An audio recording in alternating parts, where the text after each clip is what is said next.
I'll bet you're relaxed. This is a good example of how, and the same singers can get you running and ramping and jumping up and down in your seat, and yet, if you pick and choose, here's a perfect antidote to most of the medicines that we hand out to people. This stuff is better.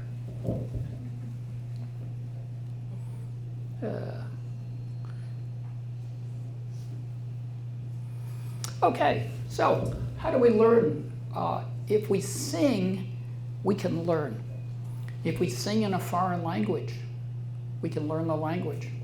Remember, Frère Jacques, dormez-vous. Somebody did that earlier. Might still be able to speak some French. It's limited to, 5 syllables. But it is a way you can learn languages. You can learn, it was recently at a Pink Martini concert, and the singer sings in different languages. And just the way she sings, you can almost hear the culture with the singing, and the singing is a way, if I wanted to learn a language, now, that's what I would do. I would go back and learn to sing languages. In some sense, it's easier. If I asked people to tell me the alphabet, you're going to sing it. Guaranteed. You learned it when you were 3, 4, 5. Still there. Still got it. Okay. Autistic kids learn better with language. Hyperactive kids can pace with language. Language is an ultimate teaching tool. And yet, the schools are cutting music from the curriculum. It's too expensive. How can we support the band? And the answer is, you can't not support the music. You really have to do it better.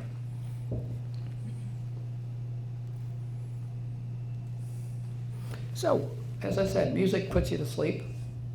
Music wakes you up. There's music, if your alarm clock goes off, it depends on where you put your clock and what station you have on, or on the radio, whatever. But it's intriguing to figure out what kind of music you like. How do you know what you like? How many different kinds of music are out there? Okay, now I'm really lost. My goodness. Okay, text strike. Somebody knows how to do this. Now, hopefully it'll work on my end here. So, music increases brain volume.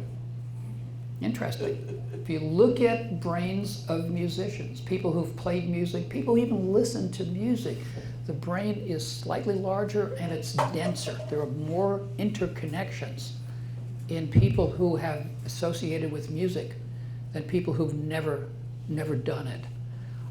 Now, I'll have to admit a bias. I'm not sure where rap is going to fit into this. Although rap, as I found out when I said I didn't like it, turns out to be a cultural item. It's a culture. It's basically sung to a beat, and these people aren't old enough yet for me to figure out what their brains look like. But you have to remember, it still is a cultural sing-song with a beat. It's a way of expressing emotions. It's a way of expressing frustrations. So rap probably is legit. If people have dementia, and if they're starting to get dementia and you spend time with music with them, their dementia goes slower. So these new drugs you may have heard about, that magic drug, we got this new Alzheimer's drug, it slows dementia by 5%, which is kind of garbage. I can do better with music without the side effects and without the $50,000 a year costs. So music is an important thing for us at this age group to be really, really involved in, even if it's just listening. You don't have to play an instrument, but listening to it, getting it through your brain increases your brain volume. It's a real important consideration. This sounds simplistic, right? It all comes through here. If you don't have that, it doesn't work. Now, there's an interesting phenomena here. This little snail shell is a cochlea, and it basically picks up all the sounds in different tones. So the low notes are in the fat end, and the high notes are in the tip, and the little nerve endings get smaller and smaller and smaller, much like your piano strings. Piano keyboard, if you think about it, the big long ones are the low notes, the high notes are the... As we age, we lose the high notes. So it's a little harder for all of us to pick up the high notes, and it's just an aging phenomena. If you look at audiograms on people, we don't hear as well at the top frequency. Sometimes we play it louder to make up for it, but we really miss it on it. It's the argument why women complain that their husbands don't pay attention, but they really don't hear them. Because they lose, because the women's voices are a different pitch than men's voices. So you hear your poker buddies, but not your spouse. And I get in trouble by saying that. So, you know, in a very simplistic, I've used this, I teach a bunch of 10-year-olds all about the brain. And this is what I use as my marker. How many parts of the brain are working if I hand you an ice cream cone? You know, and it's your vision, and it's your touch, and it's your movement, it's planning, it's memory. What is it? It's the smell. All these parts of the brains are working. Now, very simplistically, this is all we put down for hearing, which of course is totally, totally wrong, because we hear in a tiny spot, but it instantly goes everywhere in the brain. So this is music. So where is music in the brain? This is the frontal part of your brain controlled with your how you do things, how you remember things. This is short-term memory. This is long-term memory. It's all going on. This is your emotional. This is fear. This is happiness. This is your serotonin to treat your depression. It's your dopamine to make you high. It's activated. This is how you move your arm and move your leg. Makes your arm move, your head move, it makes you bounce, and this is where you coordinate. So your coordination is back here. There, that little red spot is where you hear it. But clearly it is all parts of your brain are triggered by music. And it's triggered on both sides. This is one side of the brain. So the beauty of that system is a stroke, a brain injury, all of these may knock out parts of the brain, but they never knock out music. And it's very important when people are in a coma, they can hear music. We learn that, you know, I always have to teach my students that if somebody's in a coma, you can't make jokes about them because they hear about it, they hear it. In the operating room, if you think somebody's under anesthesia, they hear it. Your hearing is much better than anybody appreciates, and your ability to hear music is even better. Nowadays, they play music in the operating rooms in hospitals, and they play it because not only does it calm down the surgical team, it calms down the patient. Even if they're under anesthesia, their brain is absorbing. Typically classical music is what they used to use. So it's actually, this is probably one of the most important things people don't appreciate about music is how widespread it is in the brain. This is a spectacular book. Oliver Sacks is a wonderful writer. He's a neurologist. He's a musician. He comes from a family of musicians. And this book's available in the library. It's available as an ebook, and I think as an audio book. And Joan will attach it to the notes that she'll send out. Because Joan and I just looked it up to see if it's available. It is.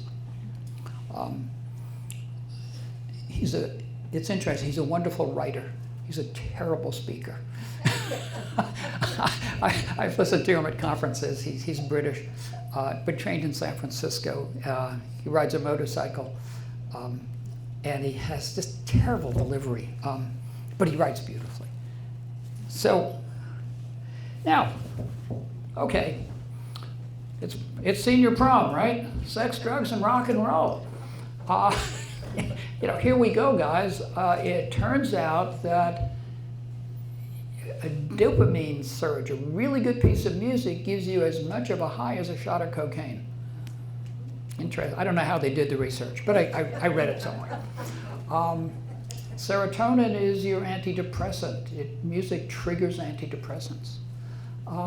Norepinephrine is your stimulant, keeps you bouncing, keeps you going. It's your adrenaline rush.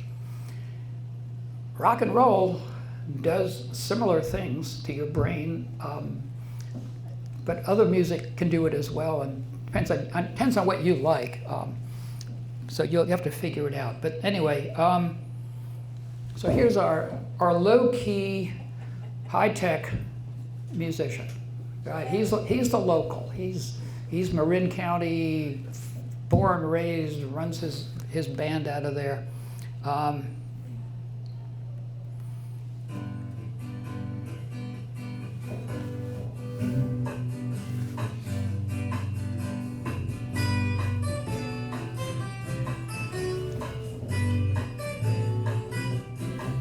Well, the first days are the hardest days, don't you worry anymore. 'Cause when life looks like easy street, there is danger at your door. Think this through with me, let me know your mind. What I want to know is, are you kind? I could keep going. We could just sit here all day and play my clips. That's what I do. I have a great time putting this together. Children, unborn children can hear music. Mom's listening to Mozart. Newborn, 6 weeks old, you put Mozart on the other side of the room and the kid turns toward the music. You play a different music, they don't turn. They clearly are absorbing sound even before we're born. So the whole concept of using music, again, therapeutic. It's easier on the moms, it helps their blood pressure, but it also is already imprinting on babies' brains. Babies' brains develop rapidly. Music is a wonderful way to do it. They can sing. You teach, you sing to kids. You sing to babies, you sing to 1-year-olds, you sing them goodnight songs, and it calms them down. It lets them do things, they can move. Kids move to music. We move to music, but it starts zero. Day zero, music counts. So it's just a real important concept. They can sing it back. We use sound to identify things a lot. I mean, we know how fast something's coming, but how fast the airplane's going overhead, but we kind of use that. So we use sound in music a lot. We can learn pitches. Pitch is interesting for anybody who's trying to learn foreign languages that have a pitch. Anybody here's ever tried to learn Cantonese, Thai, Lao, Hindi? Scary. I mean, I can do a lot of languages. I can't do those because I can't adjust the pitch. You can learn pitch when you're 6. 6-year-olds do great learning languages, any language in the world. When you get to about 10, 11, you're down to Spanish and French and, the usual stuff. But it's interesting. The Asian languages, you teach them very, very early. And for adults to learn it, it's because it's the musical intonation that it's harder for us to do. Listening to music counts. You don't have to be a musician.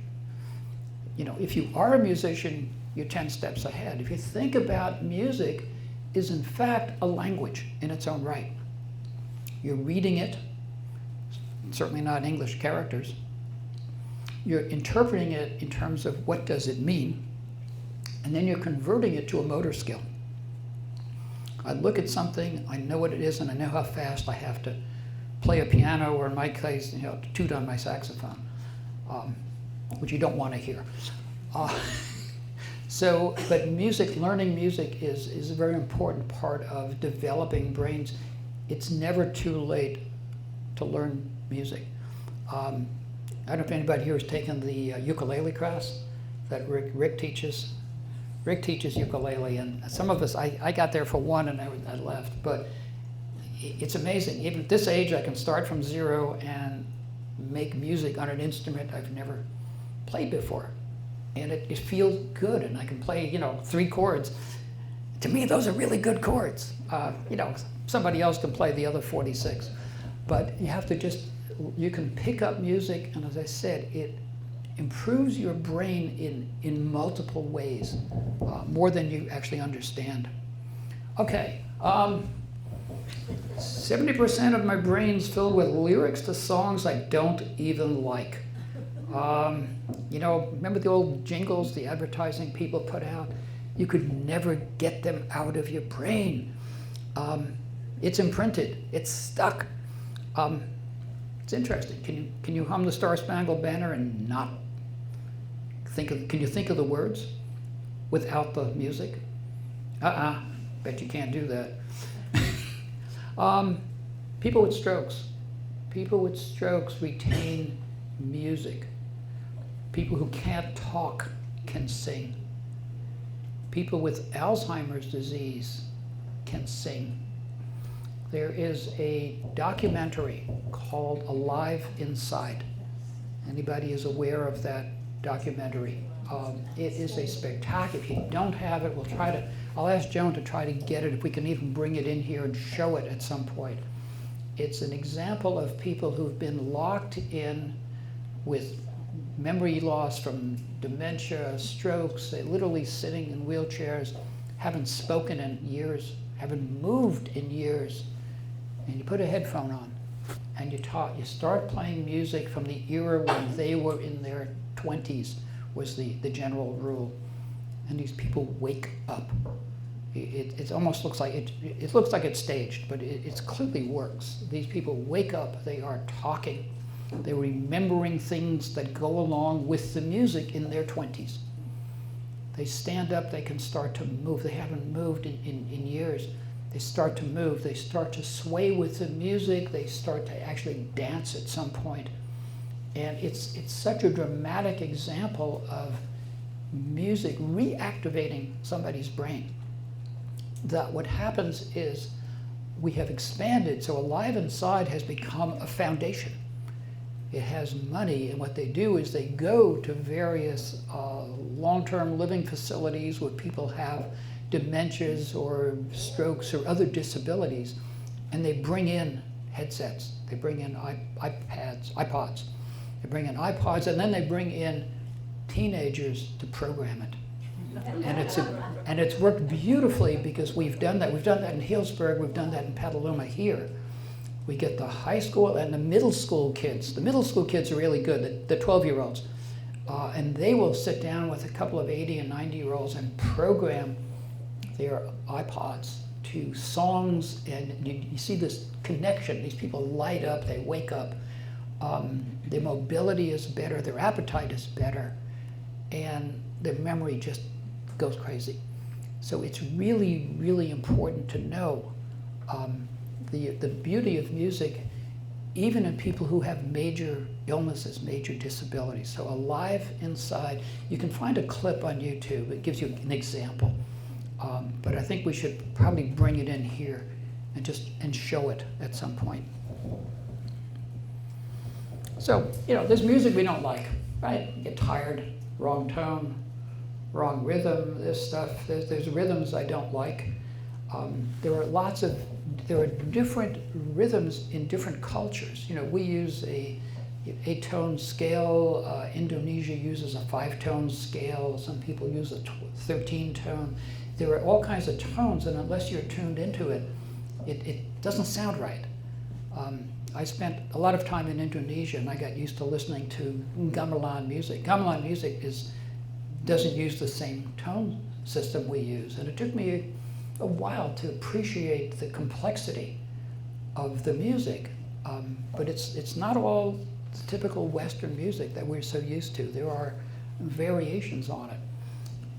Your brain has a rhythm. Your brain has normal rhythms. We talk about alpha rhythms and beta rhythms. So your brain, an alpha rhythm is your relaxed state. It's about 8 to 12 beats per second. It's pretty fast, but it's a steady beat, and you can get along on the 8s, you can get along at 16s, you can get along at 24s. So various permutations of the even numbers work. But if your normal brain functions at 8 and somebody's playing music that's at 13 beats, it's very uncomfortable.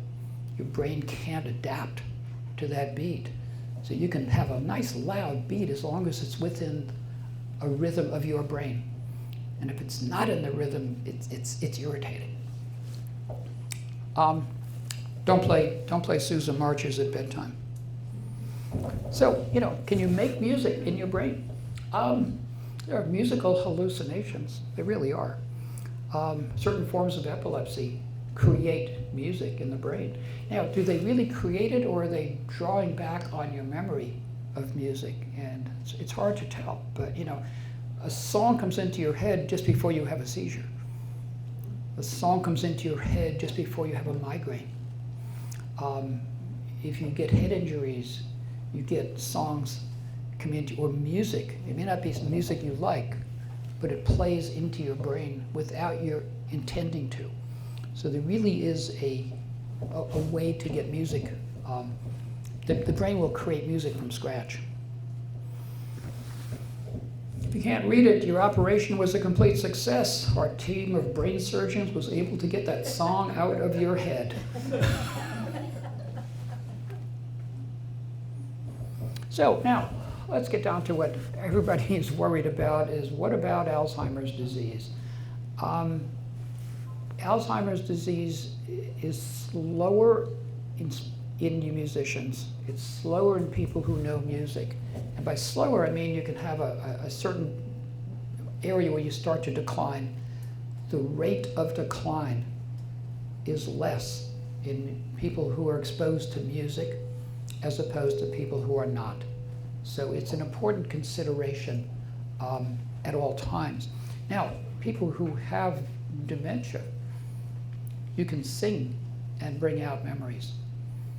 You can talk to people, you talk to them about what they did when they were in their 20s, but if you sing, even if you make it up, if you make a statement but you sing it, pick up a sentence out of the way. I used to go to the store, and if you get a rhythm, you sing it, people will respond to it. So you can bring memories out from people. You can create new memories with music. It's the song and the rhythm makes a difference. So, they did a study in Sweden, which I was commenting on here. Caregivers sing to the patients. The patients got better. The caregivers felt better. Turned out it went both ways, dramatically so. Didn't matter what they sang, folk songs, drinking songs, children's songs. It was the music rather than the content that was so important to these people. So caregivers didn't have to be musicians. They could just be, like moms singing to their babies. It makes a difference. It made a huge difference in it. So somebody is in decline, start working on musical training, work on how to get people involved in music. It's a critical part of what we do. Prom night. 1, 2, 1, 2, 3. Rock, oh baby, rock, oh baby, rock, oh baby, rock. Rock and roll is here to stay, it will never die. It was meant to be that way. Rock, rock, rock. I don't care what people say. Rock and roll is here to stay. Ready for prom?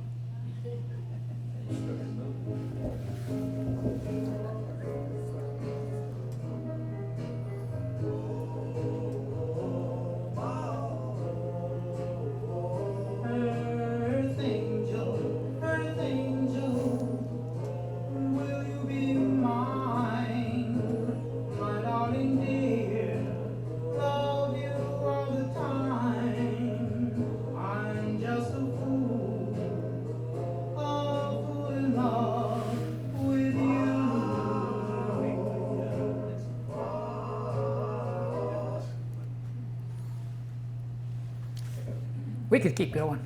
We'll play the rest of it on prom night. Okay, so what's the summary? Music is a critical part of your brain, both developmentally and ongoing. So music in kids, music as you're growing up. I can't say I'm a fan of the car next to me with playing music so loud that the whole car is, that the bass is making my car move. And I'm sure these kids are going to need hearing aids before they're 30. But the idea is that you're exposed to it, you want to keep being exposed to it, you want to encourage people to be exposed to music. If you want to start playing the ukulele, if you want to pick up playing, a recorder, simple instruments, do it. Do it. It is so good for your brain. Short-term, long-term, blood pressure, stress levels, all of these are improved. So as a medical device, music is better than virtually any drug that I know of. And this is going back, I got a long exposure to all these drugs, but music is a lot better on it. Reduces fear, reduces anxiety. Kids who are anxious and hyperactive do better with music. Get them into some form of music, and they do better. It's also social for kids. You get them into a band, get them into the high school band, the junior high band, or sing in the choir. All of that. You don't have to play if you can sing with a bunch of other people. It's incredibly supportive. It's relaxing. It's Prozac to the extreme. To be involved with music, both learning it and as a social engagement, to try to do that.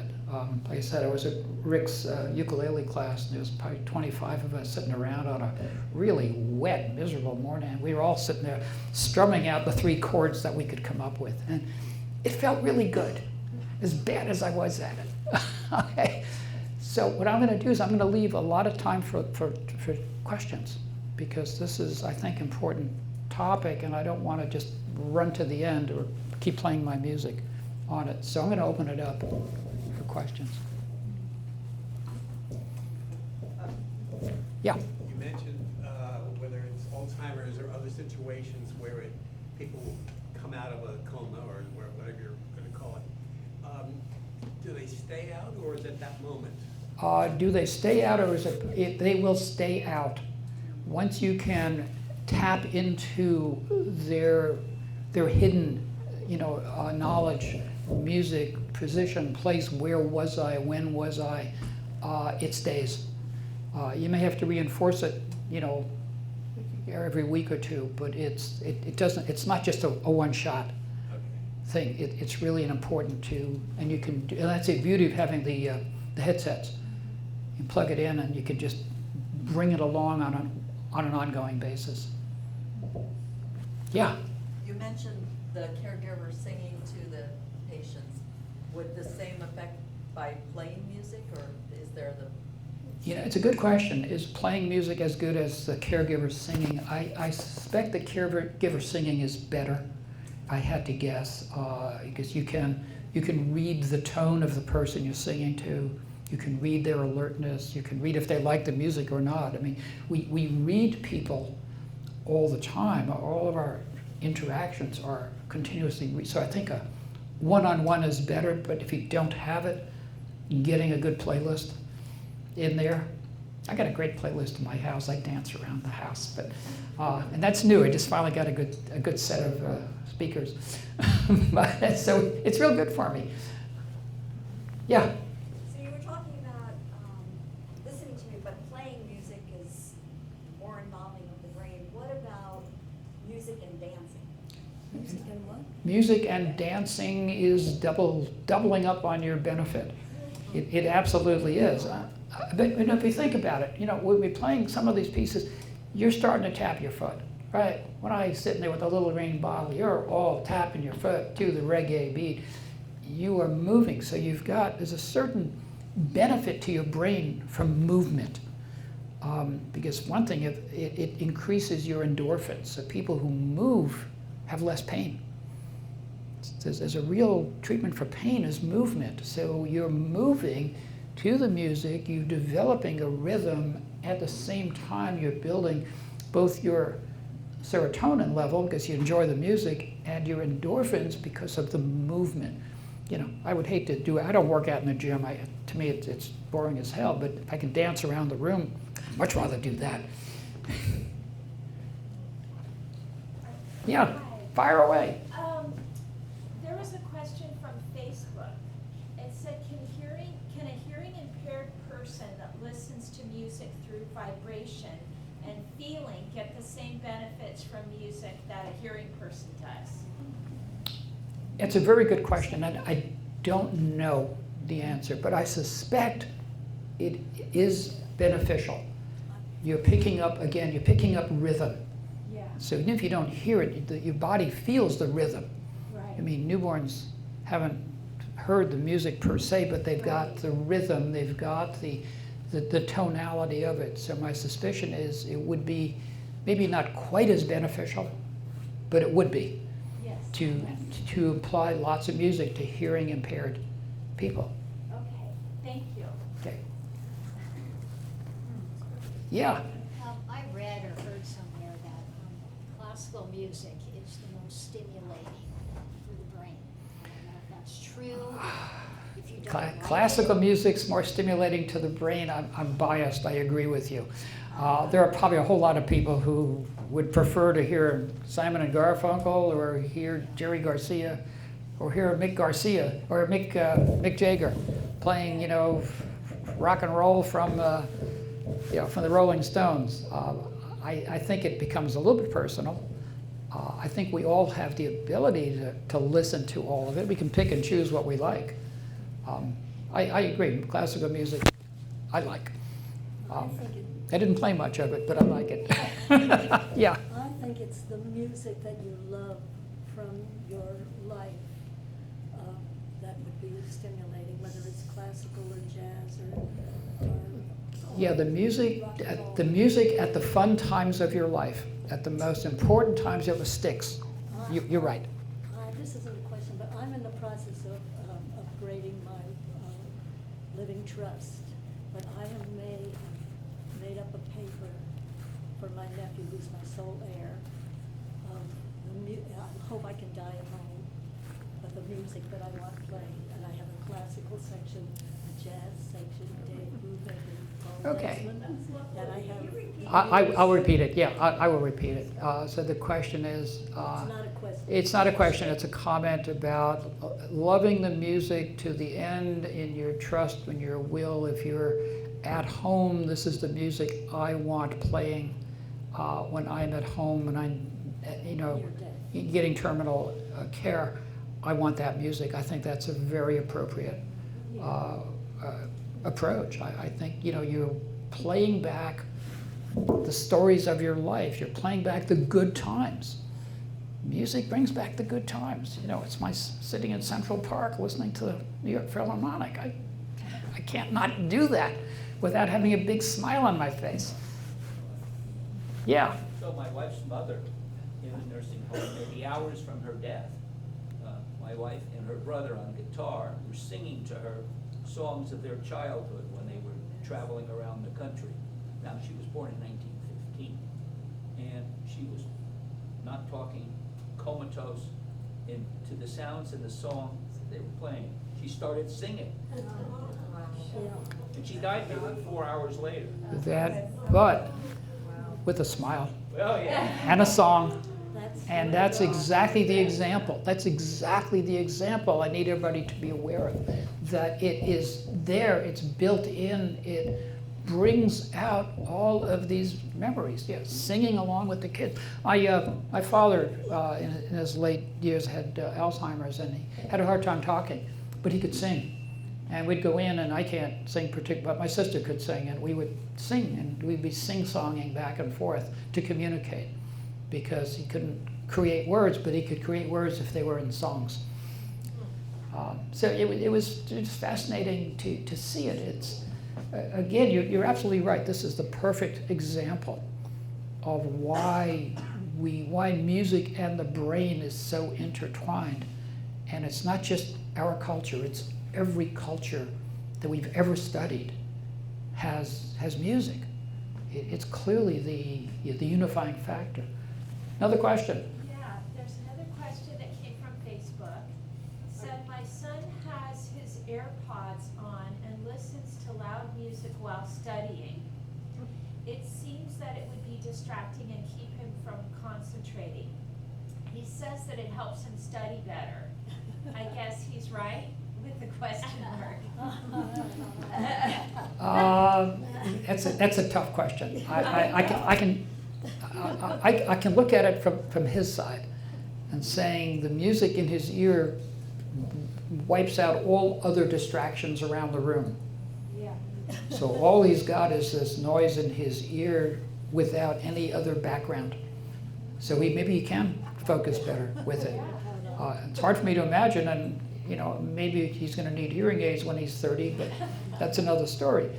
But it may be, and I've heard this a lot, that kids put on headsets, they put on some music, and they study better because they don't get distracted to do other stuff. Yeah. So it's possible. Okay. Just a thought. Okay, thank you. Yeah.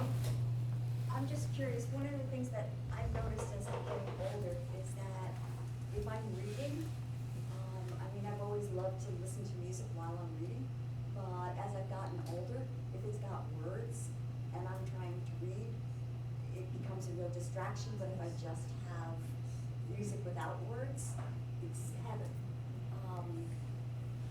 I'm just curious. Yeah, it makes sense. I have the same thing. I can study with the symphony on, but I can't study with words because it's a distraction. It really is. Yeah. Along that same line, I did a lot of music.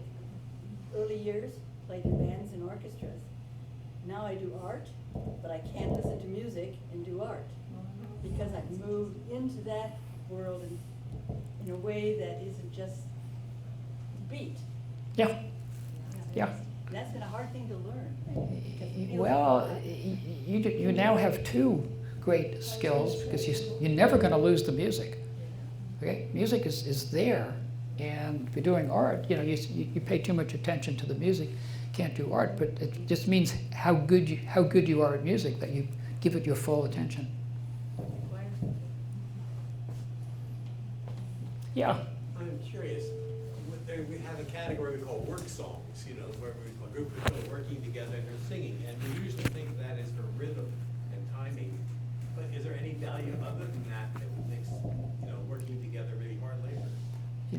I was just listening to a Pete Seeger album recently, and Pete Seeger goes through all the work songs, and he goes through the union songs and all that. It was just last night. It's funny, I was listening to it, and there is a benefit in terms of the work, in terms of the rhythm, in terms of the, how the beat gets louder or it gets faster when you need to work faster.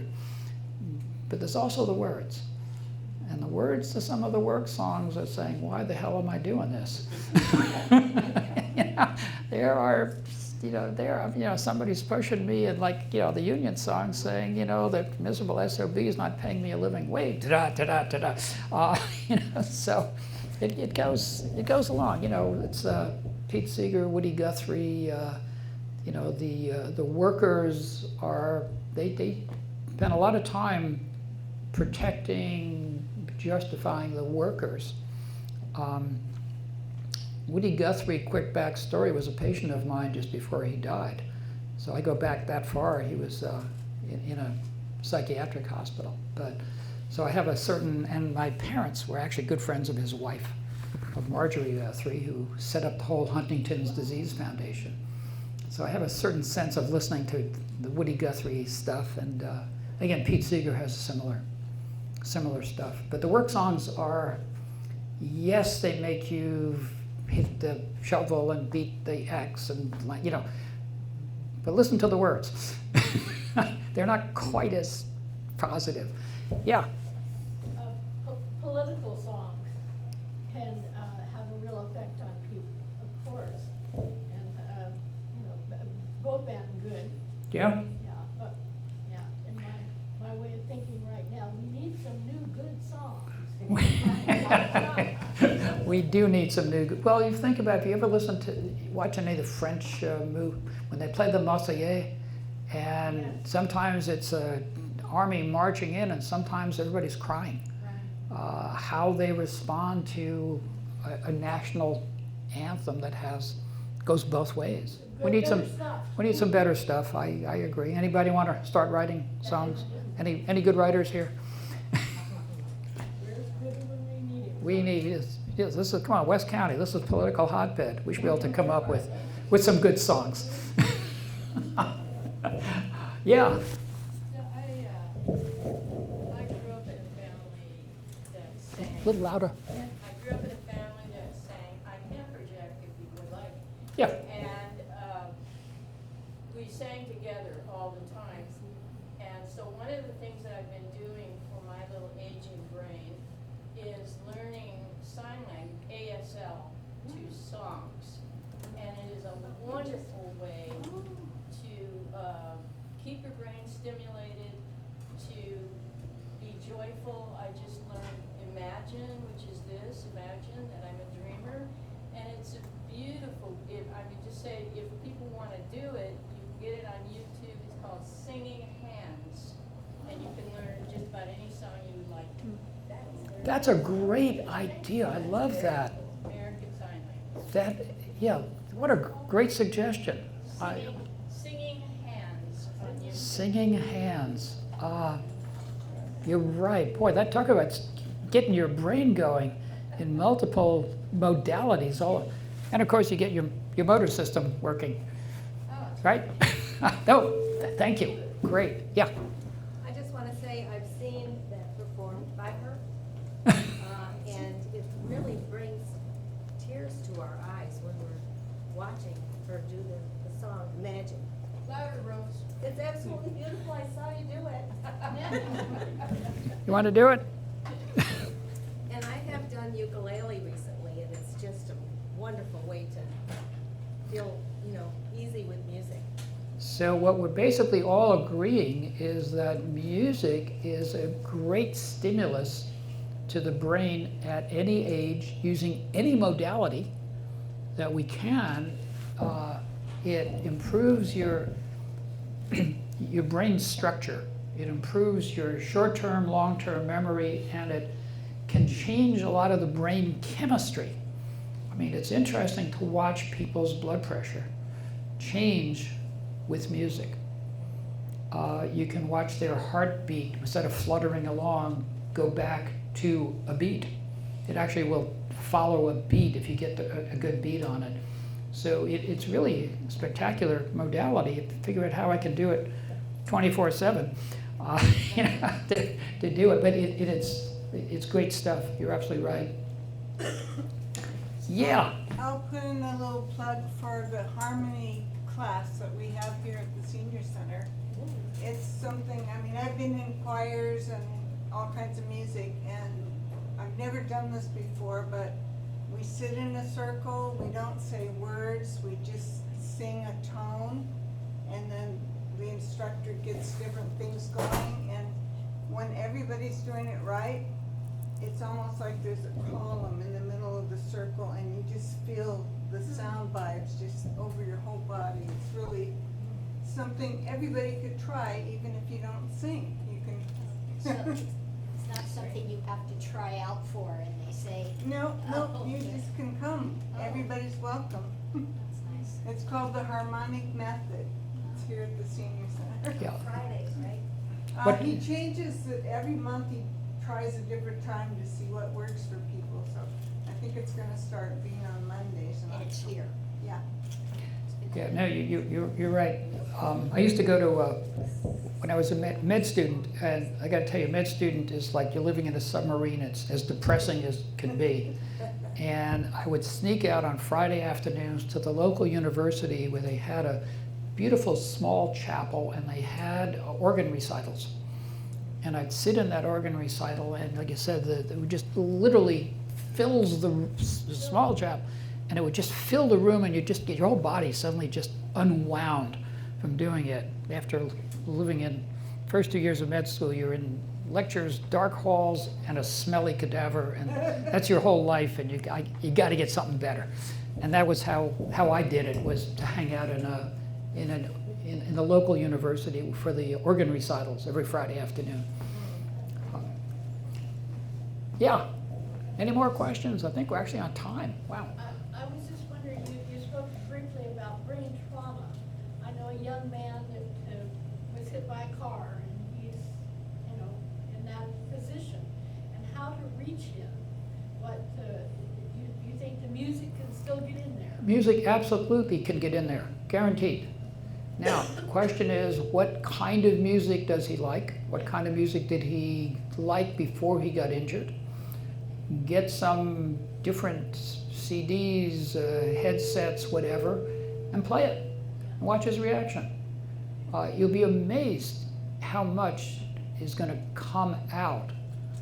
But I can guarantee that the music is still there. Absolutely. But tell his mother that. Yeah.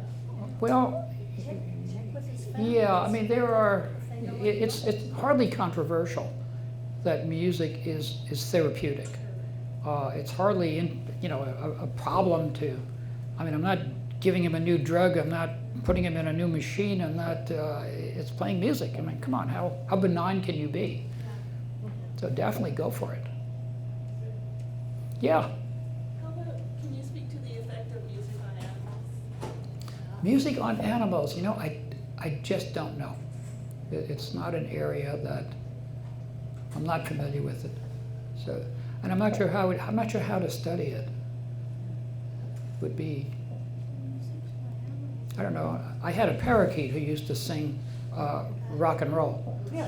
When I played rock and roll, he would swing and squeak. He'd squeak exactly to the beat. He would literally follow the beat perfectly. But that was just a parakeet. My dog was oblivious.